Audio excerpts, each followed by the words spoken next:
नमस्कार दोस्तों, how to live with corona part 7 ਦੇ ਤਹਿਤ ਅੱਜ ਦਾ ਸਾਡਾ ਵਿਸ਼ਾ standard operating procedure for health and safety of teaching staff, non teaching staff and students in the colleges and universities ਰਹੇਗਾ। ਦੋਸਤੋ, ਜਿਵੇਂ ਕਿ ਤੁਸੀਂ ਜਾਣਦੇ ਹੋ ਕਿ ਸਾਡੇ ਵਿਦਿਅਕ ਅਦਾਰੇ, ਯੂਨੀਵਰਸਿਟੀਆਂ ਅਤੇ ਕਾਲਜ 15 ਮਾਰਚ ਤੋਂ ਲਗਾਤਾਰ ਬੰਦ ਪਏ ਹੈ ਔਰ ਸਾਡੀਆਂ ਪ੍ਰੀਖਿਆਵਾਂ ਵੀ ਹਾਲੇ ਬਾਕੀ ਹੈ ਔਰ ਨਵੇਂ ਸੈਸ਼ਨ ਦੇ ਪ੍ਰਵੇਸ਼ ਵੀ ਅਸੀਂ ਹਾਲੇ ਕਰਨੇ ਨੇ ਔਰ ਨਾਲ ਦੀ ਨਾਲ ਅੱਗੇ ਦੀ ਪੜ੍ਹਾਈ ਵੀ ਕਾਲਜਸ ਦੇ ਵਿੱਚ ਕਰਵਾਉਣੀ ਹੈ ਔਰ ਲੰਬੇ ਸਮੇਂ ਤੱਕ ਲਾਕਡਾਊਨ ਸ਼ਾਇਦ ਨਹੀਂ ਰੱਖਿਆ ਜਾ ਸਕੇਗਾ। ਹੌਲੀ ਹੌਲੀ ਅਸੀਂ ਸੋਚਣ ਲੱਗ ਪਏ ਹਾਂ ਕਿ ਕਾਲਜਸ ਤੇ ਯੂਨੀਵਰਸਿਟੀਜ਼ ਨੂੰ ਕਿਸੇ ਤਰੀਕੇ ਦੇ ਨਾਲ ਖੋਲਿਆ ਜਾਵੇ ਤਾਂ ਕਿ ਵਿਦਿਆਰਥੀਆਂ ਦੀ ਜਿਹੜੀ ਪੜ੍ਹਾਈ ਹੈ ਉਹ ਸ਼ੁਰੂ ਕੀਤੀ ਜਾ ਸਕੇ। ਦੋਸਤੋ, ਲੇਕਿਨ ਇਸ ਕਾਲਜ ਯੂਨੀਵਰਸਿਟੀਜ਼ ਨੂੰ ਖੋਲਣ ਤੋਂ ਪਹਿਲਾਂ ਸਾਨੂੰ ਯੂਨੀਸੈਫ ਵੱਲੋਂ, ਵਰਲਡ ਹੈਲਥ ਆਰਗੇਨਾਈਜੇਸ਼ਨ ਵੱਲੋਂ ਜਾਂ Indian international federation for red cross and red cross societies ਵੱਲੋਂ ਜੋ ਸਟੈਂਡਰਡ ਆਪਰੇਟਿੰਗ ਪ੍ਰੋਸੀਜਰ ਜਾਰੀ ਕੀਤੇ ਗਏ ਆ ਉਹਨਾਂ ਦੇ ਉੱਤੇ ਜ਼ਰੂਰ ਗੌਰ ਕਰਨਾ ਚਾਹੀਦਾ ਹੈ ਔਰ ਐਜੂਕੇਸ਼ਨਲ ਇੰਸਟੀਟਿਊਸ਼ਨਸ ਨੂੰ ਉਹ ਚੈੱਕ ਲਿਸਟ ਜਾਰੀ ਕਰਨੀ ਚਾਹੀਦੀ ਹੈ। ਯੂਨੀਵਰਸਿਟੀਜ਼ ਦੇ ਵਾਈਸ ਚਾਂਸਲਰ ਤੇ ਰਜਿਸਟਰਾਰ ਸਾਹਿਬਾਨ ਨੂੰ ਬੇਨਤੀ ਕੀਤੀ ਜਾਂਦੀ ਹੈ ਕਿ ਕਿਰਪਾ ਕਰਕੇ ਇਹ ਜਿਹੜੇ ਸਟੈਂਡਰਡ ਆਪਰੇਟਿੰਗ ਪ੍ਰੋਸੀਜਰਸ ਹੈ ਜੋ ਯੂਨੀਸੈਫ ਵੱਲੋਂ, WHO ਵੱਲੋਂ ਜਾਰੀ ਕੀਤੇ ਗਏ ਆ ਉਹਨਾਂ ਨੂੰ ਕਾਲਜਸ ਨੂੰ ਉਪਲਬਧ ਕਰਵਾਇਆ ਜਾਏ ਔਰ ਇਹਨਾਂ ਨੂੰ ਖੋਲਣ ਤੋਂ ਪਹਿਲਾਂ ਇੱਕ ਸਿਹਤ ਮੰਤਰਾਲੇ ਵੱਲੋਂ ਜਾਂ ਹੈਲਥ ਡਿਪਾਰਟਮੈਂਟ ਦੇ ਆਫੀਸ਼ੀਅਲਸ ਵੱਲੋਂ ਇੱਕ ਟੀਮ ਜਾ ਕੇ ਹਰੇਕ ਐਜੂਕੇਸ਼ਨਲ ਇੰਸਟੀਟਿਊਸ਼ਨ ਦੇ ਵਿੱਚ ਵਿਜ਼ਿਟ ਕਰੇ ਤਾਂ ਕਿ ਇਨਸ਼ੋਰ ਕੀਤਾ ਜਾ ਸਕੇ ਕਿ ਉਹ ਚੈੱਕਲਿਸਟ ਦੇ ਅਨੁਸਾਰ ਪੂਰੀ ਤਰ੍ਹਾਂ campus is ready and the certificate should be given to each and every campus that this campus is ready for opening as per the requirements of the WHO या UNICEF या IFRC ਦੇ ਜਾਂ requirements ਦੇ ਮੁਤਾਬਕ so that our students are safe and our faculty is safe, our non-teaching staff is safe। so ਇਸ ਤਰ੍ਹਾਂ ਦਾ ਇੱਕ certificate ਜਿਹੜਾ ਹਰੇਕ ਇੰਸਟੀਟਿਊਸ਼ਨ ਨੂੰ ਲੈਣਾ ਲਾਜ਼ਮੀ ਕੀਤਾ ਜਾਵੇ। ਦੂਸਰੀ ਗੱਲ ਇਹ ਹੈ ਕਿ ਇੱਕ ਸਟੈਂਡਰਡ ਆਪਰੇਟਿੰਗ ਪ੍ਰੋਸੀਜਰ ਜਿਹੜਾ ਹੈ ਉਹ ਯੂਨੀਵਰਸਿਟੀਜ਼ ਵੱਲੋਂ ਇਮੀਡੀਏਟਲੀ ਜਾਰੀ ਕਰਨਾ ਚਾਹੀਦਾ ਹੈ ਡਿਫਰੈਂਟ ਕਾਲਜਸ ਐਂਡ ਯੂਨੀਵਰਸਿਟੀ ਕੈਂਪਸਿਸ ਨੂੰ। ਹੁਣ ਇਸ ਤਰ੍ਹਾਂ ਦੇ ਸਟੈਂਡਰਡ ਆਪਰੇਟਿੰਗ ਪ੍ਰੋਸੀਜਰ ਨੂੰ ਅਸੀਂ 4 ਤਰ੍ਹਾਂ ਦੇ SOPs ਦੇ ਵਿੱਚ ਵੰਡ ਸਕਦੇ ਹਾਂ। ਸਭ ਤੋਂ ਪਹਿਲਾਂ SOP to be followed before opening of the institutions, then SOP to be followed while running the institutions, third SOP to be followed daily after the closure of the institution, and the fourth kind of SOP is to be followed for daily and weekly review of the situations। ਸੋ ਇਹ 4 ਤਰ੍ਹਾਂ ਦੇ ਅਲੱਗ-ਅਲੱਗ ਤਰ੍ਹਾਂ ਦੇ SOPs ਜਿਹੜੇ ਉਹ as per the requirement of the WHO ਬਣਾ ਕੇ ਸਾਨੂੰ ਕਾਲਜਸ ਦੇ ਵਿੱਚ ਭੇਜਣੇ ਚਾਹੀਦੇ ਔਰ ਚੈੱਕਲਿਸਟ ਤਿਆਰ ਹੋਣ, ਉਹਨਾਂ ਚੈੱਕਲਿਸਟ ਦੇ ਮੁਤਾਬਕ ਹਰੇਕ ਇੰਸਟੀਟਿਊਸ਼ਨ ਜਿਹੜਾ ਹੈ ਉਹ ਆਪਣੇ ਆਪ ਨੂੰ ਰੈਡੀ ਕਰੇ। ਲੇਕਿਨ ਬਹੁਤ ਮਹੱਤਵਪੂਰਨ ਇਹ ਹੋ ਜਾਂਦਾ ਹੈ ਕਿ ਇੰਸਟੀਟਿਊਸ਼ਨਸ ਨੂੰ ਖੋਲਣ ਤੋਂ ਪਹਿਲਾਂ ਸਾਡਾ ਸਟਾਫ, ਸਾਡੇ ਕਾਲਜਸ ਦੇ ਟੀਚਿੰਗ, ਨਾਨ ਟੀਚਿੰਗ ਸਟਾਫ ਤੇ ਸਟੂਡੈਂਟਸ ਨੂੰ COVID-19 ਦੇ ਫੈਕਟਸ ਤੋਂ ਜਾਣੂ ਕਰਵਾਇਆ ਜਾਵੇ। ਦੋਸਤੋ, ਜਿਵੇਂ ਕਿ ਤੁਸੀਂ ਜਾਣਦੇ ਹੋ, ਮੈਂ ਜਿਹੜੇ ਤੁਹਾਡੇ ਨਾਲ ਫੈਕਟ ਸਾਂਝੇ ਕਰਾਂਗਾ ਸਿਰਫ ਉਹ ਫੈਕਟ ਸਾਂਝੇ ਕਰਾਂਗਾ ਜਿਹੜਾ WHO ਵੱਲੋਂ ਆਪਣੀ ਵੈਬਸਾਈਟ ਦੇ ਉੱਪਰ ਜਾਂ ਵੱਖ-ਵੱਖ ਸੂਚਨਾਵਾਂ ਡਿਫਰੈਂਟ ਡਾਕੂਮੈਂਟਸ ਦੇ ਵਿੱਚ ਉਹਨਾਂ ਨੇ ਦਿੱਤੀਆਂ ਹੋਈਆਂ। ਹੁਣ ਜਿਹੜਾ COVID-19 ਹੈ that is caused by a new strain of coronavirus, ਇਹ ਵਾਇਰਸ ਜਿਹੜਾ ਹੈ that is linked to some family of viruses as severe acute respiratory syndrome that is SARS and some types of common cold। ਹੁਣ ਇਹਦੀਆਂ symptoms ਕੀ ਨੇ? ਸਾਡੇ ਪਾਸ 2 ਤਰ੍ਹਾਂ ਦੇ patients ਆ ਰਹੇ ਆ।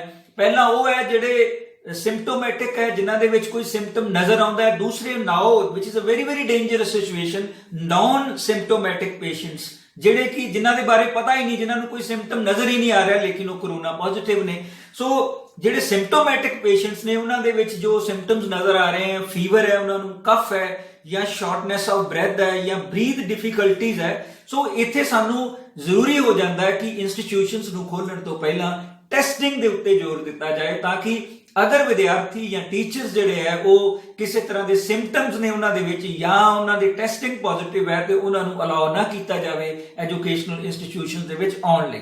ਹੁਣ ਸਵਾਲ ਸਾਡੇ ਸਾਹਮਣੇ ਇਹ ਪੈਦਾ ਹੁੰਦਾ ਹੈ ਕਿ ਇਹ COVID-19 ਜਿਹੜਾ ਉਹ ਸਪਰੈਡ ਕਿਵੇਂ ਹੁੰਦਾ ਹੈ? that is transmitted through direct contact with the respiratory droplets of infected persons, that is generated through coughing and sneezing। ਇਸੇ ਤਰ੍ਹਾਂ it also spread through touching of surfaces contaminated with virus and touching their face। ਜਦੋਂ ਅਸੀਂ ਆਪਣੀ ਅੱਖਾਂ ਤੇ ਹੱਥ ਲਗਾਉਂਦੇ ਆ, ਨੋਜ਼ ਤੇ ਹੱਥ ਲਗਾਉਂਦੇ ਆ, ਮੂੰਹ ਤੇ ਹੱਥ ਲਗਾਉਂਦੇ ਆ ਕਿਸੇ ਸਰਫੇਸ ਨੂੰ ਟੱਚ ਕਰਨ ਤੋਂ ਬਾਅਦ ਤਾਂ ਨੈਚੁਰਲੀ ਇਸ ਵਾਇਰਸ ਦੇ ਸਪਰੈਡ ਹੋਣ ਦੇ ਚਾਂਸਸ ਬਣਦੇ ਨੇ। ਇਹ ਜਿਹੜਾ ਵਾਇਰਸ ਹੈ that may survive on surfaces for several hours। ਸੋ ਲੇਕਿਨ ਇੱਕ ਛੋਟਾ ਜਿਹਾ ਡਿਸਇਨਫੈਕਟੈਂਟ ਅਗਰ ਅਸੀਂ ਇਹਦੇ ਤੇ ਅਪਲਾਈ ਕਰ ਦਈਏ, ਜਿਵੇਂ ਉਹਨੂੰ ਕਿਸੇ ਡਿਸਇਨਫੈਕਟਡ ਦੇ ਨਾਲ ਸਪਰੇਅ ਕਰ ਦਈਏ ਤਾਂ ਇਹ ਆਪਣੇ ਆਪ ਹੀ ਖਤਮ ਹੋ ਜਾਂਦਾ ਹੈ। ਲੇਕਿਨ ਸਭ ਤੋਂ ਖਤਰਨਾਕ ਗੱਲ ਦੋਸਤੋ ਇਹ ਹੈ ਕਿ ਇਹਦੀ ਹਾਲੇ ਤੱਕ ਕੋਈ ਵੈਕਸੀਨ ਨਹੀਂ ਬਣੀ, ਕੋਈ ਟ੍ਰੀਟਮੈਂਟ ਹਾਲੇ ਪੋਜ਼ਿਟਿਵ ਸਾਡੇ ਸਾਹਮਣੇ ਜੋ ਇਨਸ਼ੋਰਡ ਸਟੈਂਡਰਡ ਟ੍ਰੀਟਮੈਂਟ ਜਿਹੜਾ ਉਹ ਨਹੀਂ ਆਇਆ। ਔਰ ਬਹੁਤ ਸਾਰੇ ਮਾਹਿਰਾਂ ਦਾ ਇਹ ਕਹਿਣਾ ਹੈ, ਕੁਝ ਮਾਹਰਾਂ ਦਾ ਕਹਿਣਾ ਹੈ ਕਿ 6 ਮਹੀਨੇ ਤੋਂ 12 ਮਹੀਨੇ ਦਾ ਸਮਾਂ ਲੱਗੇਗਾ, ਕੁਝ ਕਹਿੰਦੇ ਨੇ ਕਿ 12 ਤੋਂ 15 ਮਹੀਨੇ ਦਾ ਸਮਾਂ ਲੱਗੇਗਾ। ਸੋ ਇੱਕ ਡੇਂਜਰਸ ਸਿਚੁਏਸ਼ਨ ਹੈ।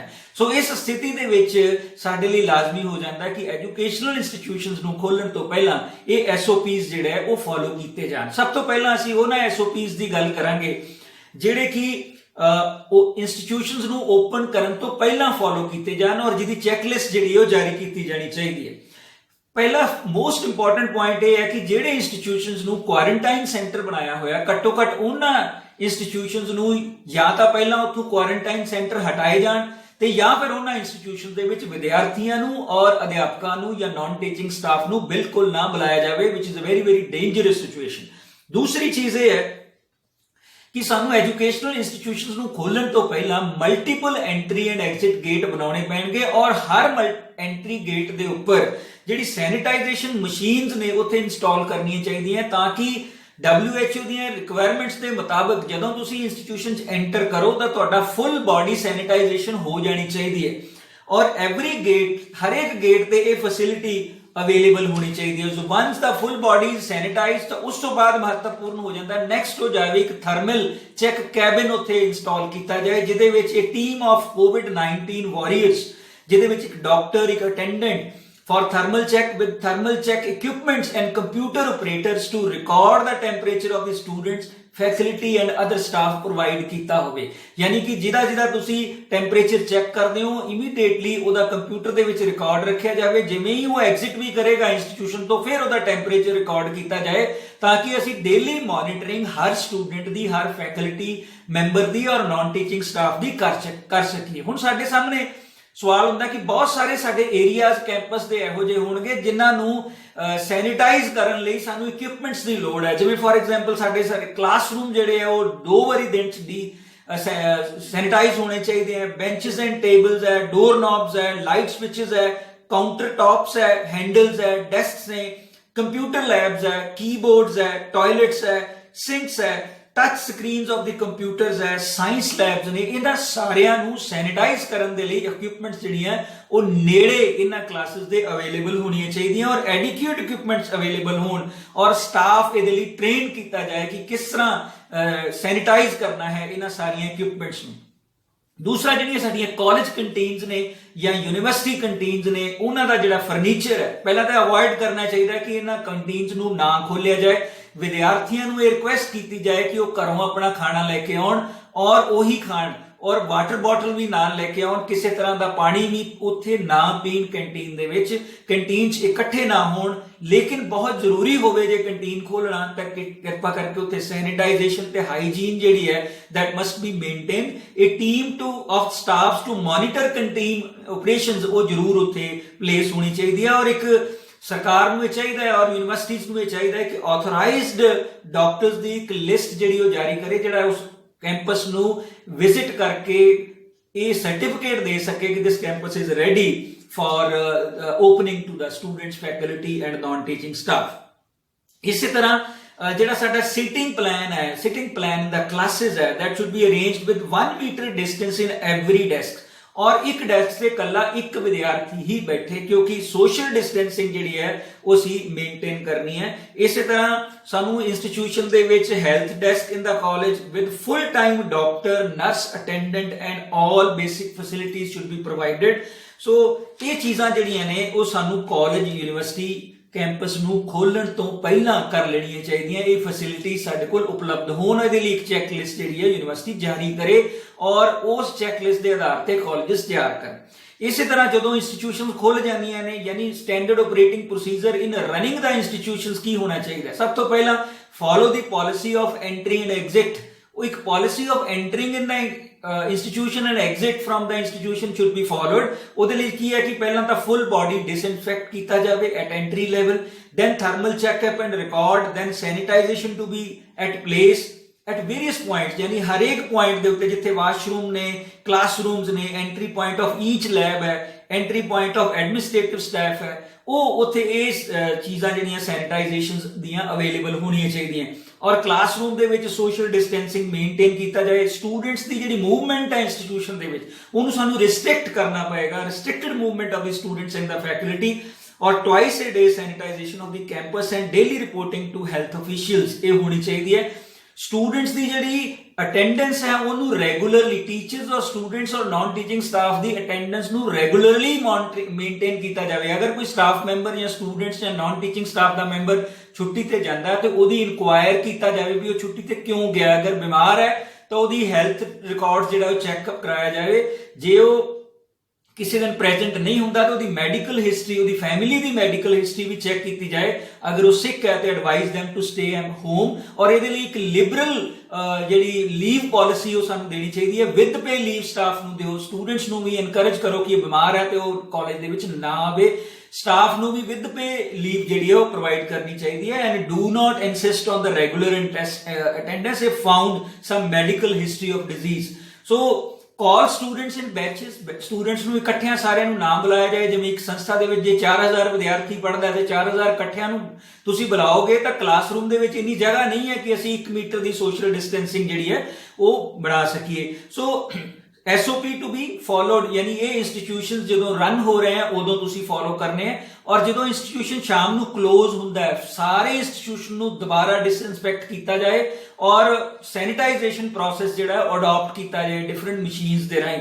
ਔਰ ਇਸੇ ਤਰ੍ਹਾਂ ਜਦੋਂ ਸਵੇਰੇ ਦੁਬਾਰਾ ਉਹ ਇੰਸਟੀਟਿਊਸ਼ਨ ਦੇ ਵਿੱਚ ਆਉਣਗੇ ਤਾਂ ਫਿਰ ਦੁਬਾਰਾ ਇੰਸਟੀਟਿਊਸ਼ਨਸ ਨੂੰ ਸੈਨੀਟਾਈਜ਼ ਕੀਤਾ ਜਾਏ। ਸੋ ਵੀਕਲੀ ਐਂਡ ਮੰਥਲੀ ਜਿਹੜਾ ਉਹ ਰਿਵਿਊ ਕੀਤਾ ਜਾਏ ਕਿ ਸਾਡੀਆਂ ਜਿਹੜੀਆਂ ਤਿਆਰੀਆਂ ਨੇ ਉਹ ਕਿਸ ਤਰੀਕੇ ਦੀਆਂ ਰਹੀਆਂ। ਸੋ ਇੱਕ ਸਟੈਂਡਰਡ ਆਪਰੇਟਿੰਗ ਪ੍ਰੋਸੀਜਰ ਜਿਹੜਾ ਉਹ ਸਟੂਡੈਂਟਸ ਵਾਸਤੇ, standard operating procedure for the faculty and teaching staff and non-teaching staff ਵਾਸਤੇ ਅਡਾਪਟ ਕਰਨਾ ਚਾਹੀਦਾ। ਉਹਦੇ ਲਈ ਚੈੱਕਲਿਸਟ ਬਣਨੀਆਂ ਚਾਹੀਦੀਆਂ। ਸਾਰੀਆਂ ਜਿਹੜੀਆਂ ਗੱਲਾਂ ਮੈਂ ਤੁਹਾਡੇ ਨਾਲ ਕੀਤੀਆਂ ਨੇ ਤਾਂ ਹੀ ਇਹਨਾਂ ਐਜੂਕੇਸ਼ਨਲ ਇੰਸਟੀਟਿਊਸ਼ਨਸ ਨੂੰ ਖੋਲਣਾ ਚਾਹੀਦਾ, ਕਿਉਂਕਿ this a very very dangerous situation. ਸਿਰਫ ਅਸੀਂ ਇੰਸਟੀਟਿਊਸ਼ਨ ਖੋਲਣ ਦੇ ਨਾਂ ਤੇ ਕਾਹਲੀ ਨਾ ਕਰੀਏ। ਇਹ ਤਿਆਰੀ ਜਿਹੜੀ ਹੈ ਉਹ ਇਕਵਿਪਮੈਂਟਸ ਦੀ ਬਹੁਤ ਜ਼ਰੂਰੀ ਹੋਣੀ ਚਾਹੀਦੀ ਹੈ। ਔਰ ਕੋਸ਼ਿਸ਼ ਹੋਣੀ ਚਾਹੀਦੀ ਹੈ ਕਿ ਜਿਵੇਂ ਵੀ ਕਿਸੇ ਸਟਾਫ ਮੈਂਬਰ, ਸਟੂਡੈਂਟਸ ਜਾਂ ਦੇ ਵਿੱਚ ਕਿਸੇ ਤਰ੍ਹਾਂ ਦਾ ਵੀ ਕੋਈ ਸਿੰਪਟਮ, ਫੀਵਰ, ਕਫ ਜਾਂ ਹੁੰਦਾ ਤੇ ਉਹਦਾ ਇਮੀਡੀਏਟਲੀ ਉਹਦਾ ਜਿਹੜਾ ਟੈਸਟ, ਕਰੋਨਾ ਟੈਸਟ ਕਰਵਾਉਣ ਦੀਆਂ ਫੈਸਿਲਿਟੀਜ਼ ਜਿਹੜੀਆਂ ਉਹ ਹੈਲਥ ਡਿਪਾਰਟਮੈਂਟ ਕੋਲ ਹੋਣ, ਉਹ ਨਾਲ ਦੀ ਨਾਲ ਉਹਨਾਂ ਨੂੰ ਚੈੱਕ ਕਰੇ ਸੋ ਤਾਂ ਕਿ ਅਸੀਂ ਸੇਫ ਰਹਿ ਸਕੀਏ। ਦੋਸਤੋ ਬਹੁਤ ਭਿਆਨਕ ਸਥਿਤੀ ਬਣੀ ਹੋਈ ਹੈ।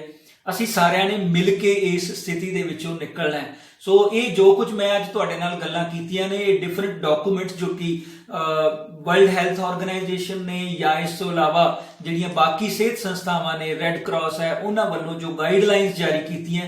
ਸੋ ਮੇਰੀ ਅਪੀਲ ਹੈ ਸਾਰੀਆਂ ਯੂਨੀਵਰਸਿਟੀਆਂ ਨੂੰ, ਸਾਰੀਆਂ ਵਿਦਿਅਕ ਅਦਾਰਿਆਂ ਦੇ ਮੁਖੀਆਂ ਨੂੰ ਕਿ ਆਪਣੀਆਂ ਸੰਸਥਾਵਾਂ ਖੋਲ੍ਹਣ ਤੋਂ ਪਹਿਲਾਂ ਇਹਦੇ ਬਾਰੇ ਜ਼ਰੂਰ ਵਿਚਾਰ ਕਰੋ।